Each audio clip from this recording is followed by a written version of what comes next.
Cyrus کی موت کے متعلق تاریخی کتابوں میں مختلف واقعات درج ہیں۔ ہیروڈوٹس اس کی موت کے متعلق کافی تفصیلی واقعہ بیان کرتا ہے، جس کے مطابق سائرس کی مساگیٹیز کے ایک قبیلے سے ایک خونخوار جنگ ہوئی۔ مساگیٹی موجودہ دور کے قزاقستان اور ازبکستان پر مشتمل ایک قبیلہ تھا، جو خوارزم اور قزلقم کا انتہائی مغرب کی جانب کا علاقہ تھا۔ مساگیٹی کے لوگوں کا طرز زندگی اور لباس ستین لوگوں کا سا تھا۔ وہ گھوڑوں کی پیٹھ پر بیٹھ کر بھی لڑتے تھے اور پیدل جنگ کے بھی ماہر تھے۔ اس علاقے کو اپنی سلطنت میں شامل کرنے کے لیے جنگ سے پہلے سائرس نے ان کی حکمران ٹومیرس کو شادی کا پیغام بھیجا، جسے اس نے رد کر دیا۔ اس کے بعد اس نے اس کے علاقے پر حملہ کر کے اسے اپنی سلطنت میں شامل کرنے کا فیصلہ کیا، اور اس سلسلے میں اس نے دریائے سیہون، جسے انگلش میں ہم کہیں سیر دریا کے دوسری جانب پل بنانا شروع کیا اور بلند مینار نما جنگی کشتیاں تیار کرنی شروع کر دیں۔ میساگیٹی کے لوگوں کا طرز زندگی اور لباس ستین لوگوں کا سا تھا۔ وہ گھوڑوں کی پیٹھ پر بیٹھ کر بھی لڑتے تھے اور پیدل جنگ کے بھی ماہر تھے۔ اس علاقے کو اپنی سلطنت میں شامل کرنے کے لیے جنگ سے پہلے سائرس نے ان کی حکمران ٹومیرس کو شادی کا پیغام بھیجا، جسے اس نے رد کر دیا۔ اس کے بعد اس نے اس کے علاقے پر حملہ کر کے اسے اپنی سلطنت میں شامل کرنے کا فیصلہ کیا، اور اس سلسلے میں اس نے دریائے سیہون کی دوسری جانب پل بنانا شروع کیا اور بلند مینار نما جنگی کشتیاں تیار کرنی شروع کر دیں۔ ٹومیرس نے سائرس کو تنبیہ کرنے کے لیے پیغام بھیجا کہ وہ اپنی تجاوزات کو روک دے، اور اگر وہ ایسا نہیں کر سکتا تو وہ اپنی فوجوں کے ساتھ دریائے سیہون کے دوسری جانب جنگ کے لیے آ سکتی ہے۔ اس نے اسے دریا سے ایک دن کی مسافت پر فیصلہ کن جنگ لڑنے کی پیشکش کی۔ سائرس نے اس کی پیشکش کو قبول کر لیا، لیکن وہ یہ بھی جانتا تھا کہ میساگیٹی والے وائن کے زہریلے اثرات سے ناواقف ہیں، اس لیے اس نے ایک چال چلی۔ اس نے وہاں کیمپوں میں بہت سی وائن چھوڑی اور اپنے بہترین فوجیوں کو ساتھ لیا، اور جو کم اہلیت کے فوجی تھے انہیں وہیں پیچھے چھوڑ دیا۔ ٹومیرس کی فوج کا جنرل سپارگاپس، جو اس کا بیٹا بھی تھا، اس نے اور اس کی فوج نے سائرس کے پیچھے رہ جانے والے فوجیوں کو شکست دی اور ان میں سے 1/3 فوجیوں کو قتل کر دیا۔ انہیں وہاں کیمپوں میں بہت سی خوراک اور وائن ملی۔ انہوں نے خوب وائن پی،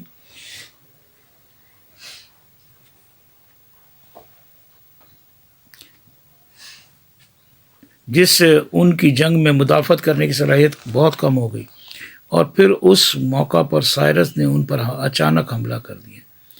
اس حملے میں میساگیٹی والوں کو شکست ہوئی اور سپارگاپس گرفتار ہوا، اور اس نے اس موقع پر خودکشی کر لی۔ جب ٹومیرس کو سائرس کی اس چال کا پتہ چلا تو اس نے اسے مکاری اور دھوکہ قرار دیا، اور اس نے سائرس سے بدلہ لینے کی قسم کھائی اور خود لڑنے کے لیے لشکر لے کر نکلی۔ اس نے اپنی ریاست کی تمام فوجوں کو اکٹھا کیا اور اس سے جنگ کے لیے نکلی۔ ان تمام لڑائیوں میں جن میں وحشی قبائل مصروف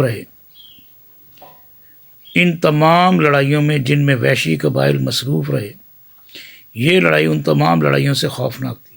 پہلے دونوں فوجیں آمنے سامنے آ کر کچھ فاصلے پر رکیں، اور پھر دونوں نے ایک دوسرے پر تیر برسائے، اور جب ان کی کشتی ان کے ترکش خالی ہو گئے تو وہ نزدیک آ کر نیزوں اور خنجروں سے دست بدست لڑنے لگے۔ زبردست جنگ ہوئی، کوئی پیچھے ہٹنے کو تیار نہ تھا۔ آخر مساگیٹی والے غالب آ گئے۔ یہ جنگ سائرس کی زندگی کی بدترین جنگ ثابت ہوئی۔ اس جنگ میں اس کی فوج کا زبردست نقصان ہوا اور وہ خود اس جنگ میں مارا گیا۔ اس جنگ میں ایرانی فوج کا ایک بڑا حصہ تباہ ہو گیا، اور آخرکار 29 سال حکومت کرنے کے بعد سائرس خود اس جنگ میں مارا گیا۔ ٹومیرس نے حکم دیا کہ سائرس کی لاش اس کے سامنے لائی جائے۔ جب اس کی لاش لائی گئی تو اپنے بیٹے کی موت کا بدلہ لینے کے لیے اور اپنی نفرت اور غصے کا اظہار کرنے کے لیے اس کا سر کاٹ کر اسے خون اور وائن میں ڈبو دیا گیا۔ پہلے تو ملکہ کے حکم سے لاشوں کے نیچے سے سائرس کی لاش کو تلاش کیا گیا۔ جب وہ مل گئی تو اس نے ایک خون سے بھرا ہوا برتن لیا اور اس کے سر کو اس میں ڈبویا، اور اس طرح سے اس نے یہ کہتے ہوئے سائرس کی تذلیل کی، میں زندہ ہوں اور میں نے اسے شکست دی اور میں نے اسے تباہ و برباد کر دیا، جس نے میرے بیٹے کو دھوکہ سے قتل کر کے مجھے تباہ کیا۔ میں نے اس سے بدلہ لے لیا اور اسے خون میں ڈبویا۔ سائرس کی موت کے متعلق کچھ جو واقعات اب تک کی تحقیق میں پتہ چلے، ان میں سے سب سے حیرت انگیز ہے ہیروڈوٹس کی تاریخ۔ لیکن اس واقعے میں الجھن یہ ہے کہ ہیروڈوٹس خود اس واقعے پر مطمئن نہیں ہے۔ اس تک یہ اطلاعات کسی باوثوق ذریعے سے نہیں پہنچی تھی۔ ہیروڈوٹس یہ بھی بیان کرتا ہے کہ سائرس نے خواب میں ہیسٹاپیس دارا اول کے سب سے بڑے بیٹے کو پروں کے ساتھ دیکھا، اور اس کا ایک پر ایشیا کی جانب تھا اور دوسرا پر یورپ کی جانب تھا۔ اسی چیز کو دارا کے 4 پروں والے مجسمے میں دکھایا گیا۔ سائرس کی موت سے متعلق بیان کردہ قصے میں ایک مسئلہ ہے، اگر سائرس کے قتل کے بعد اس کا سر کاٹ لیا گیا تھا تو پھر یہ سائرس کا مزار کہاں سے آیا اور اس کے اندر قبر کس کی ہے؟ اس سلسلے میں دندا مایو کہتا ہے کہ ہو سکتا ہے کہ ایرانیوں نے ماسا گیٹی والوں سے سائرس کا جسم حاصل کر لیا ہو۔ سائرس کی موت کے متعلق کیٹسیاس کا بیان تھوڑا سا مختلف ہے۔ وہ کہتا ہے کہ سائرس درباسیس کی فوجوں کے ساتھ لڑتے ہوئے مارا گیا، جن کے ساتھ سیتھین گھڑ سوار اور تیر انداز اور ہندوستانی فوج بشمول اپنے ہاتھیوں کے تھی۔ اس کے مطابق یہ واقعہ دریائے سیہون کے منبع کے شمال مشرقی جانب ہوا۔ اس سلسلے میں زینوفون کا بیان مختلف ہے۔ وہ کہتا ہے کہ سائرس کی موت امن کے زمانے میں اس کے دارالحکومت میں ہوئی۔ برشوس کے مطابق اس کی موت ایک جنگ کے دوران سیر دریا کے منبع سے شمال مغرب کی جانب اس وقت ہوئی جب ایک جنگ کے دوران اس کے مخالف فوج کے تیر انداز تیر برسا رہے تھے۔ یہ خیالی تصویر ہے کہ سائرس کا سر جو ہے خون اور وائن میں ڈبویا جاتا ہے۔ یہ بھی ٹومی رسک دکھائی ہوئی ہے۔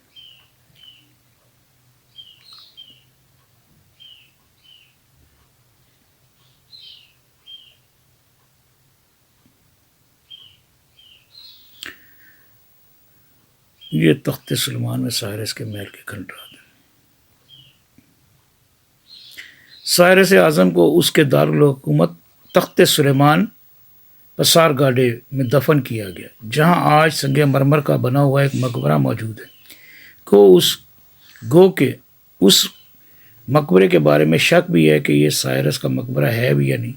سٹرابو اور آریان کے مطابق یہ سائرس ہی کا مقبرہ ہے، کیونکہ ان کے مطابق کاسندریا کے ارسطوبولس اس کے متعلق شہادت موجود ہے، جس نے سکندر اعظم کی درخواست پر 2 مرتبہ مقبرے کا دورہ کیا تھا۔ اگرچہ شہر اب کھنڈرات میں تبدیل ہو چکا ہے، لیکن سائرس کے دفن کی جانے والی جگہ اب بھی محفوظ ہے، اور اس کا مقبرہ جو گزرتے ہوئے وقت کے ساتھ تباہ ہو رہا تھا، اس کے کافی حصہ کو بحال کر لیا گیا۔ پلوتارک کے مطابق سائرس کی قبر کے خطبے پر یہ عبارت لکھی ہے کہ آپ جو کوئی بھی اور جہاں کہیں سے بھی آئے ہو، میں یہ جانتا ہوں کہ آپ آؤ گے، جان لو کہ میں سائرس ہوں جس نے فارس کی اتنی بڑی حکومت قائم کی۔ مجھ پر رشک نہ کرو، میرے حصے میں تو محض یہ قبر آئی ہے جس میں میری ہڈیاں دفن ہیں۔